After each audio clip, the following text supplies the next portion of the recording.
Mirë mbrëma, mirë se erdhët. Shenja e shigjetarit. Për shenja e shigjetarit është një shumë e rëndësishme pozitive. Atëherë, më do të mbaroj retrograda e drejtuesit tuaj. Mbaron ditën e Ente, që është edhe dita e Jupiterit. Dhe mbi të gjitha kemi edhe kënde pozitive të Jupiterit që gjithë javës në vazhdim.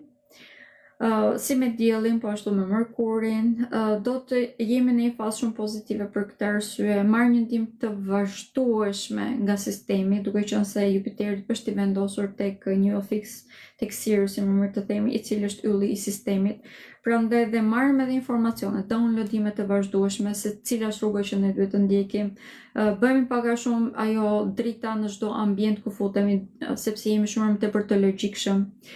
Kemi një farë diturie pra, dhe kjo normale që e shndron çdo ambient ku futemi, e shndron në një ambient më tepër të bekuar, mund të them. Kemi aftësi vërtet shumë të mëdha që t'i dallojmë njerëzit se kush janë në të vërtetë dhe si rridhon që ose është e nevojshme të qëndrojmë larg të gjitha ato ciklet karmike që ekzistonin deri në këto momente, për fat të mirë i zgjidhëm dhe jemi në momentin që shenja shigjetare vërtet mund të rritet.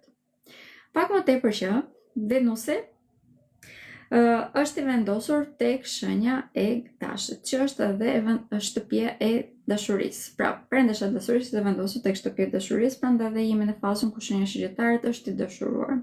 Ka mundësi për të krijuar lidhje, jemi futur në fazën ku mund të kemi krijimin e fëmijëve, të familjeve, por më e rëndësishme është jemi futur në fazën e krijimit të jetës që ju dëshironi. Prandaj dhe është periudhë vërtet shumë pozitive.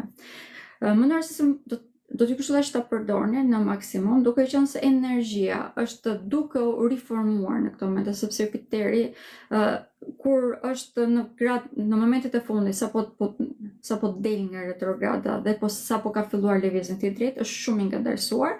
Prandaj çdo gjë të këshilloj ta bëni pak më tepër moderitet. Kemi mundësi që të bëjmë të gjitha gjërat, mjafton që të kujtojmë vetëm këtë së gjë.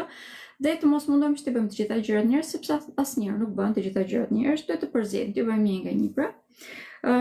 Një ndër këshillat e tjera, duke qenë se pengesat që kishim në lidhje me avancimin tonë në karrierë, tashmë i tejkaluam, ose të paktën i pam se cilat ishin ato, kemi mundësi që të rritemi shumë edhe këtu dhe për të krijuar edhe të ardhur materiale të mira, për të jetuar të qetë, të lumtur, na duhen edhe të ardhur materiale, ky është realiteti ku jetojmë, prandaj të fokusohemi edhe këtu ka rëndësi, siç e thash jemi pak të dashuruar me jetën dhe ky mund të kthehet në një optimizëm i cili mund të bëhet pak toksik, ti jemi realist, ka shumë rëndësi për gjithë javës në vazhdim. Në lidhje me shëndetin, jam shumë e lumtur të them që për të gjithë ne, po sidomos për shenjën e shigjetarit, jemi futur në një fazë shërimi, sidomos në qoftë se keni pasur dhimbje pa kuptim në të gjithë trupin tuaj, është momenti i fundit. Pra dita e martë do të jetë momenti i fundit, edhe gjatë asaj dite do të jenë shumë më të zbutura. Faleminderit edhe një herë dhe shihemi përsëri. Pafshim. Natën.